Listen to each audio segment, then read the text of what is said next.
Welcome to Faith Over Pharma, the podcast for couples trying to conceive after a vasectomy reversal. I'm Susan Gladstein, holistic reproductive health practitioner, functional nutrition specialist, and your fertility detective. Around here, we talk about all the things mainstream medicine often misses and the faith that it takes to keep going when you wanted a baby like yesterday. If you're tired of being told to wait, to retest, or just move straight to IVF without anyone looking at the full picture, then you're in the right place.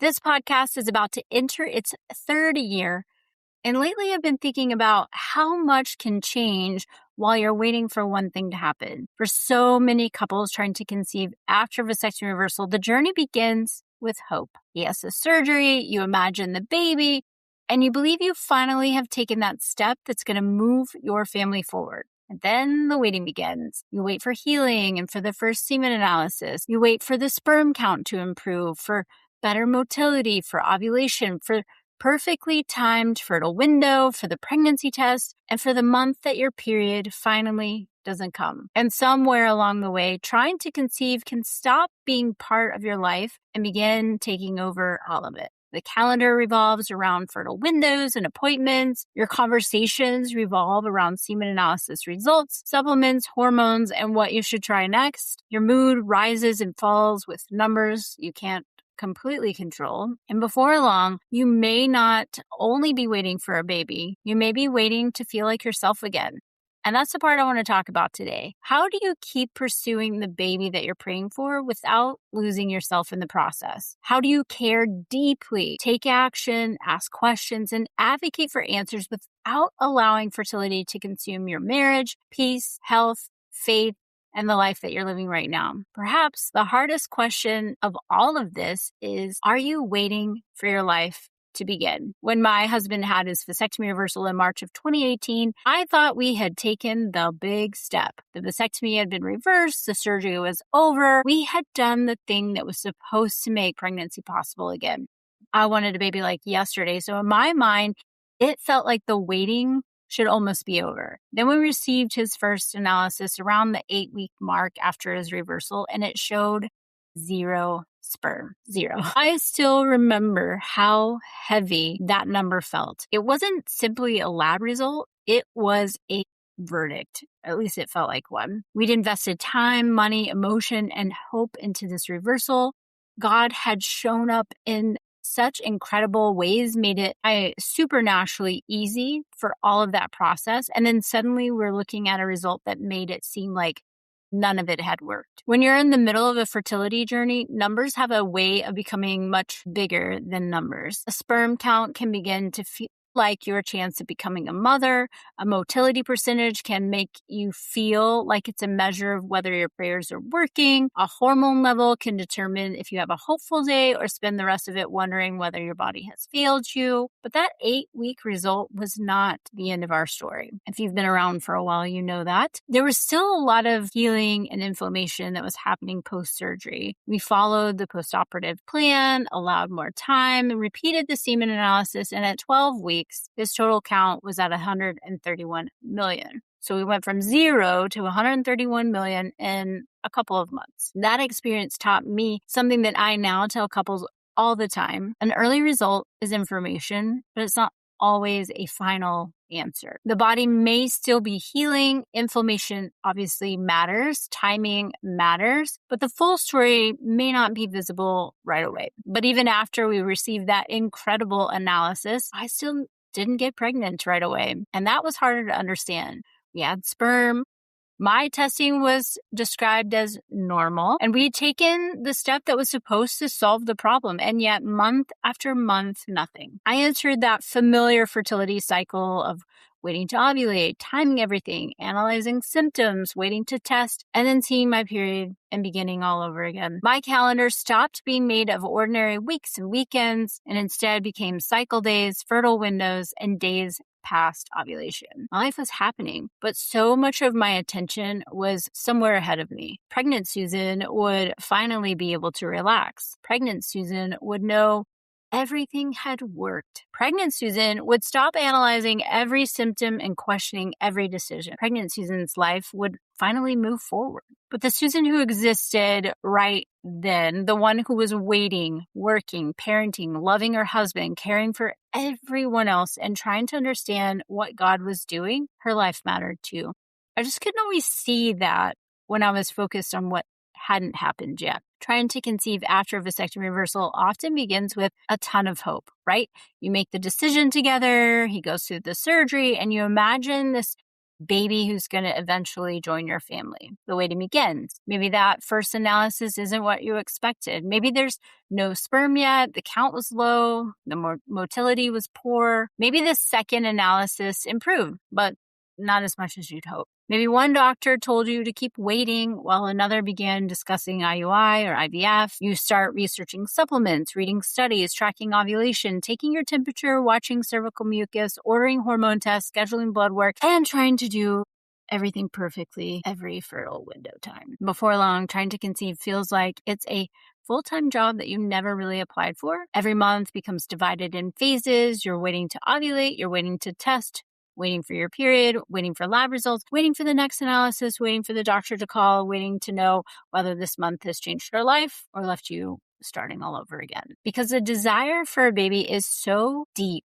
the journey can begin to consume everything around it. Your mood rises and falls with numbers. Sex becomes scheduled. Your conversations with your husband begin revolving around sperm, supplements, timing, and what you should try next. Maybe you scroll through pregnancy announcements with a mixture of genuine happiness for someone else, but grief for yourself. Maybe you find yourself thinking, once I'm pregnant, I'll finally be okay. I understand that thought because I had it too. But this is also where losing yourself can happen so gradually that you don't even recognize it at first. You stop making plans because you might be pregnant then. You stop trusting your body because every symptom feels like it's a clue. You stop enjoying sex because it's become another item on the fertility calendar. You stop asking what you need because all your attention is focused on what the numbers need to do. You may still look like yourself from the outside, but inside, you probably feel as though your entire identity has been reduced to whether this cycle works. You're no longer simply living your life while trying to conceive. You're living inside the trying. And trying to conceive can also quietly change the way that you relate to your husband. He can begin to feel like the person whose numbers need to improve. You can begin to feel like the person who's responsible for the researching, tracking, scheduling, reminding, holding all of the emotional weight. You may both want the same baby, but experience the journey very, very differently. Maybe he copes by not talking about it, while you cope by talking about it constantly. Maybe he feels ashamed that the reversal or the semen analysis results aren't what you both hoped they would be. Maybe you feel alone because it seems like you're the only one who's carrying the urgency. Resentment can begin building even when neither of you intended it to. Maybe you become frustrated that he's not taking the supplements consistently or avoiding heat, changing his sleep habits, or just making those lifestyle habits and changes that you believe could help. All the things that you've nagged him about. Maybe he's feeling as though every choice that he makes is being evaluated according to what it could do to his sperm. Meanwhile, your own body becomes a project too. You start tracking everything. You question every symptom.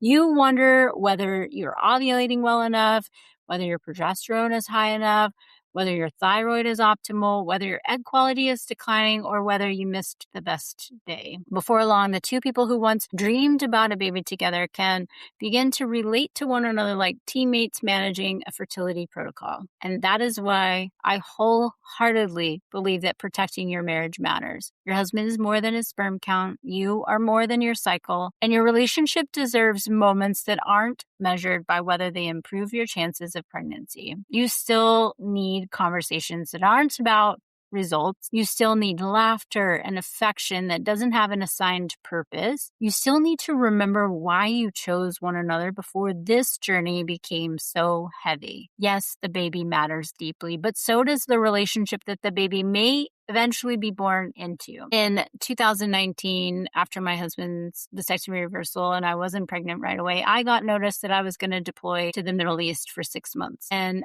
I did not want to go. I wanted a baby yesterday. So agreeing to leave my husband and deploy felt like choosing to postpone that desire even longer. And I could not understand how leaving could possibly fit into the plan that I had been praying for. And that's when I heard God say to me, "Do not trust me. Look at all I have done." It wasn't a vague question about whether or not I believed in him. I felt him asking me to trust him with the timing, to loosen my grip on my own plan, to step out in faith, and to go on this deployment that I did not want to go on. But that moment became a turning point for me. I chose to wait, to postpone having this baby that I wanted. I chose to trust him. And instead of spending that season only mourning the time I believed I was losing, I began to use it to rebuild the parts of myself that life had just allowed to slide. I had spent the majority of my life giving everything to everyone else and putting myself on the back burner. I was a people pleaser to the max. And for the first time, I actually had the space to ask what I needed. So I prioritized sleep. I actually still have an alarm on my phone that reminds me when it's bedtime because this habit became so important to me. I began working on gut health issues that had plagued me for most of my life. I even started unraveling childhood trauma that I had carried into adulthood, my marriage, and the way I saw myself. My relationship with God became real in a way it had not been before. I learned that I could tell him I was angry. I could bring him my disappointment, frustration, fear, and questions instead of just trying to sound faithful enough. And for the first time in my life, I began learning how to love myself. And that healing changed my marriage too. As I began addressing the abandonment wounds that I had carried since childhood, I stopped asking my husband to constantly prove that he wasn't going to leave me. I became more secure, more honest, and more capable of receiving love without fear controlling the relationship. The deployment that I had been so desperate to avoid became one of the most important seasons of my life. It didn't give me the baby I wanted immediately.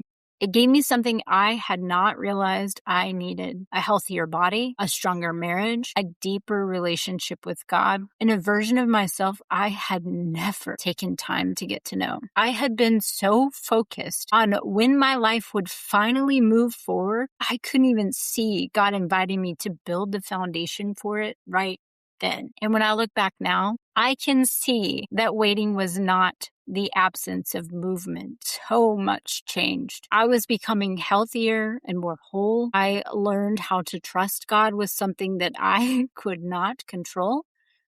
And I was building the foundation for the life and the family I had been praying so desperately for, even though it did not look like progress at the time. And I want to be careful here because I'm not telling you to stop wanting this baby. And I'm not asking you to pretend that the waiting doesn't hurt. Obviously, I'm emotionally even thinking about it, and it's been years. I'm not telling you to find some shallow silver lining or to act grateful enough that the grief disappears. You're allowed to deeply desire this child. You're allowed to feel disappointed when another cycle begins. You're allowed to have difficult days and wonder why your story is taking longer than you had hoped. Faith does not require you to deny your desires or dismiss your plan, but we have to be careful not to hand our entire lives over to the waiting. The life that you're living now still counts. Your marriage matters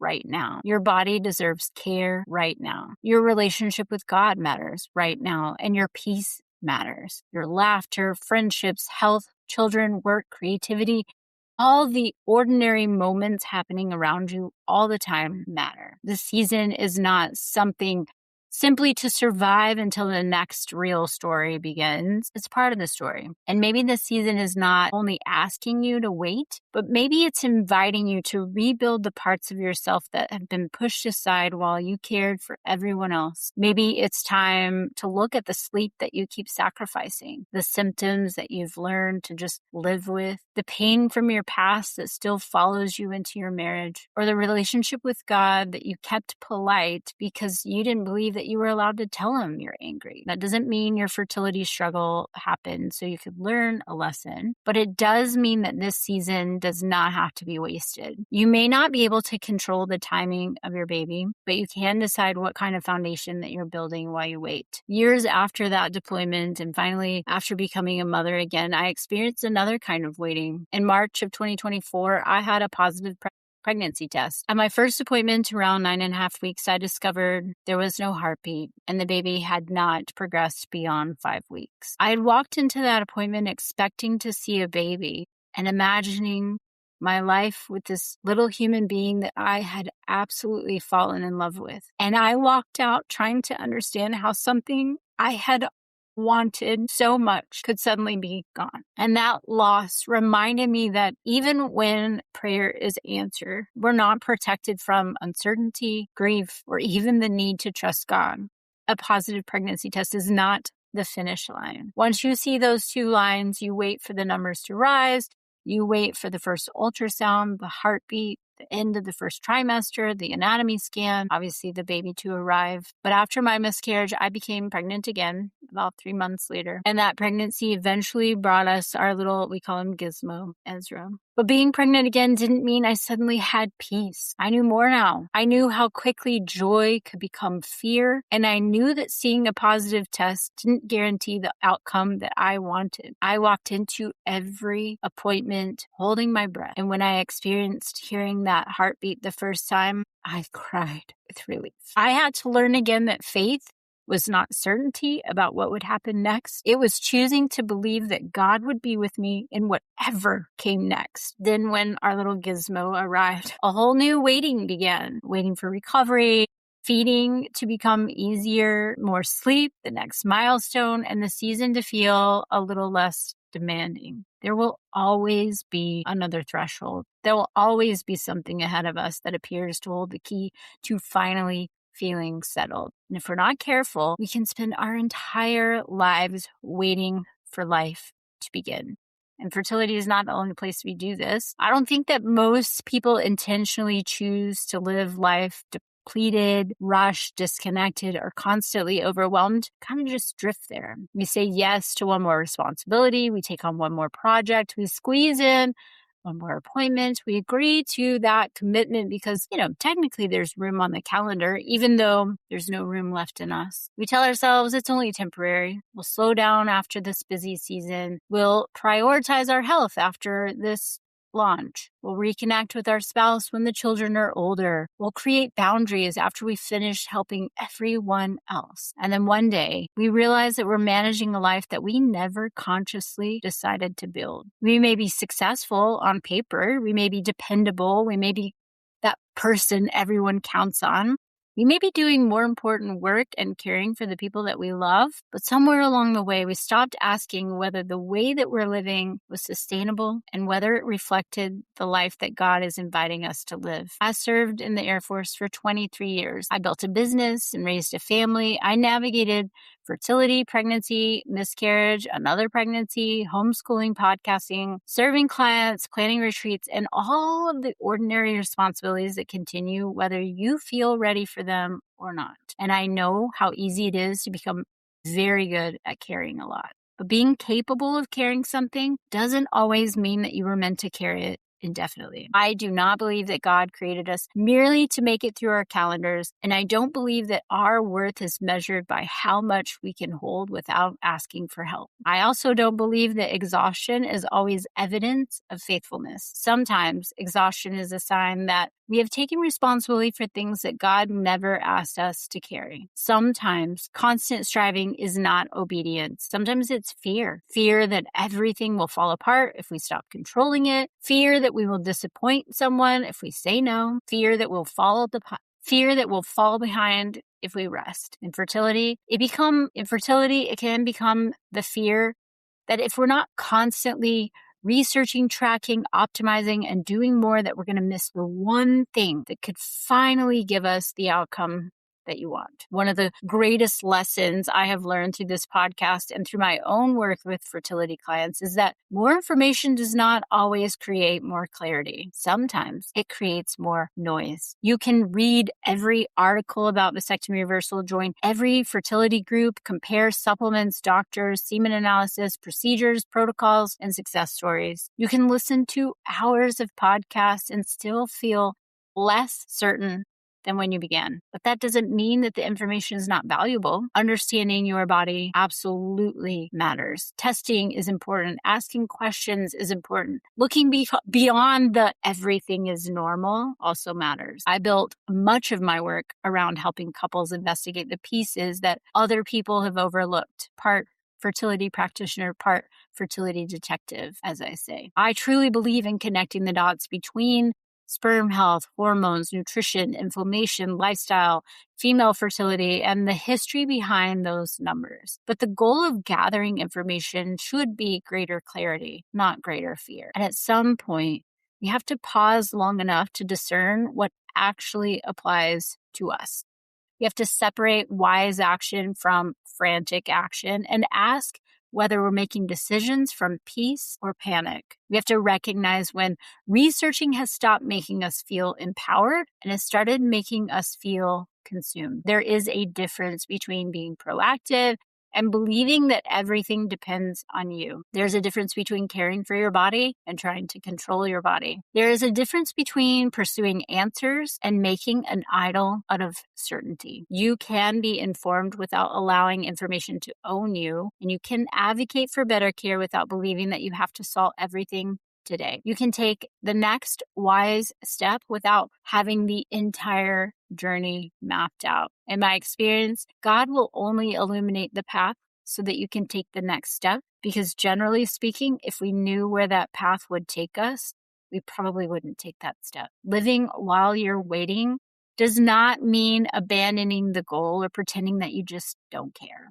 It means refusing to make your entire identity dependent on the outcome. It might mean planning something enjoyable, even though you do not know whether you'll be pregnant by then. I know how tempting it is to avoid committing to anything because you think, well, what if I'm pregnant? You might be, you might not be. But you cannot continually place your life on hold for a version of the future that hasn't arrived yet. Living while you wait may mean going on the date instead of spending another evening discussing test results. It may mean taking a break from fertility groups because you notice that they're increasing your fear instead of supporting your peace. It may mean caring for your body because your body is worthy of care, not only because you're trying to make it produce a baby. It may mean eating nourishing food, going outside, walking after dinner, sleeping more, lifting weights, addressing your gut health, or improving your blood sugar because you want to feel well in everyday life, not simply because you are trying to optimize fertility. It may mean letting sex be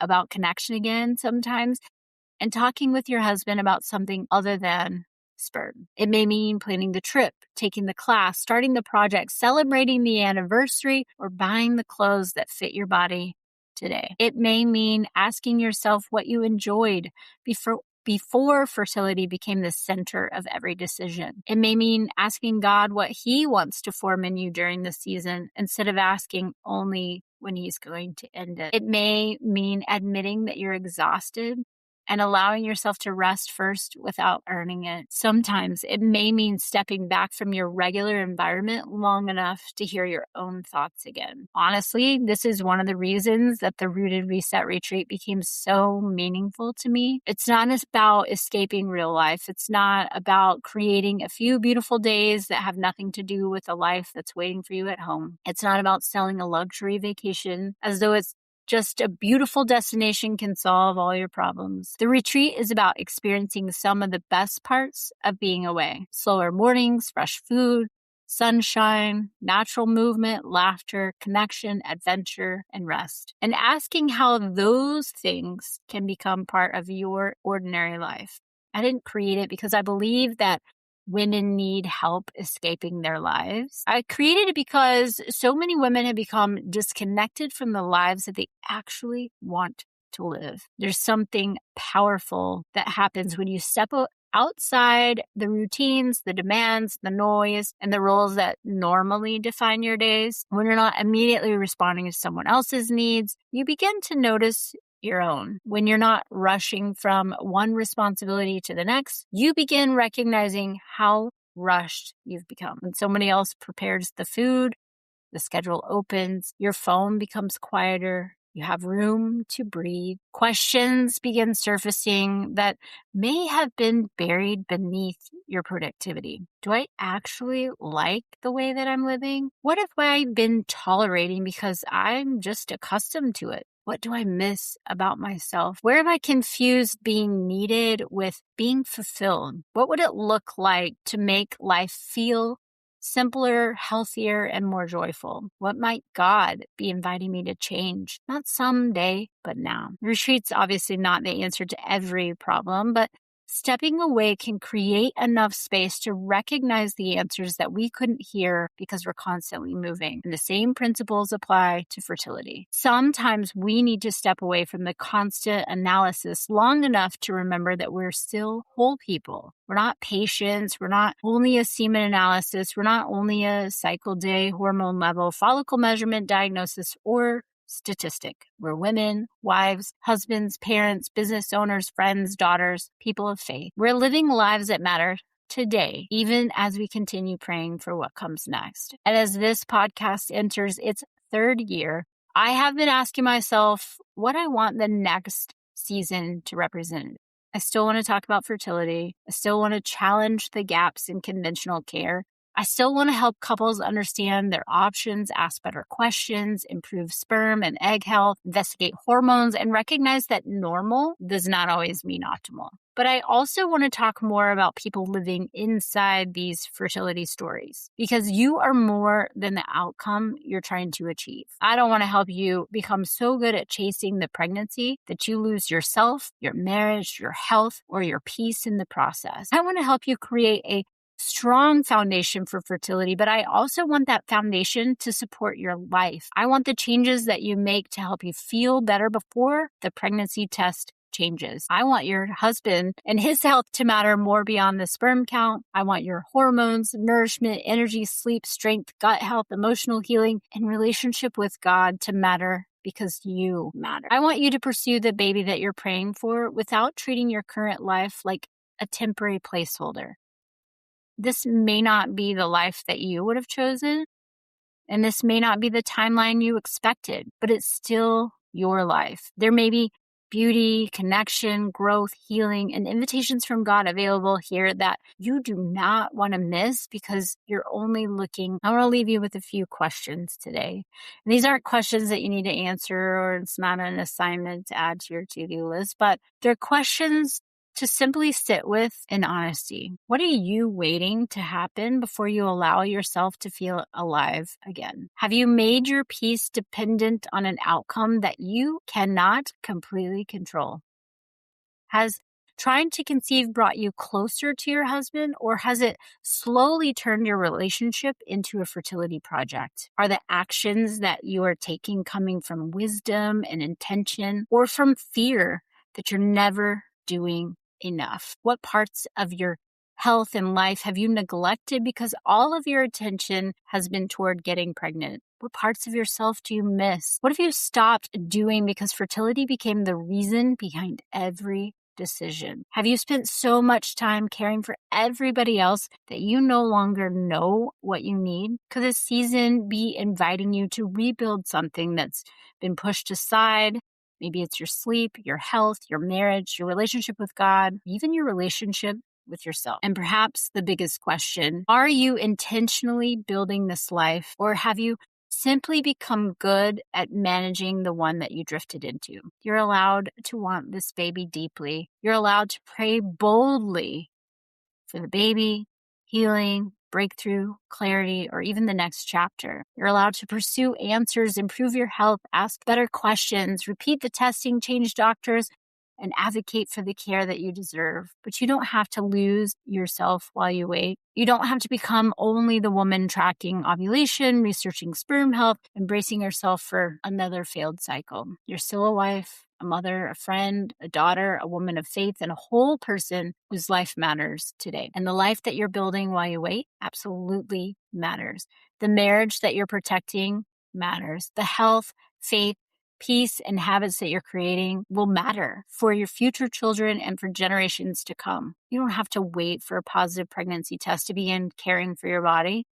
You don't have to wait for the perfect circumstances to reconnect with your husband. You don't have to wait until everyone else needs less from you to create room for rest. You don't have to wait until you understand God's plan to trust that He is still present and still in the middle of it. So keep praying for the baby. I'm right there with you. Keep pursuing answers. Keep talking about the wise next step. But don't let trying to conceive convince you that your real life is somewhere on the other side of a positive pregnancy test.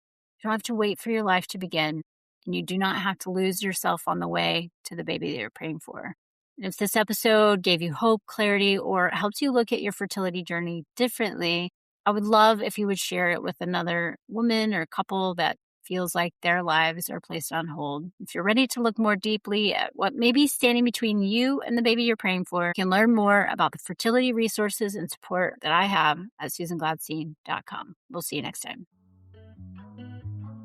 Thanks for listening to Faith Over Pharma. If this episode gave you hope, clarity, or helped you look at fertility differently, share it with a friend who's trying to make sense of the waiting and all the conflicting advice.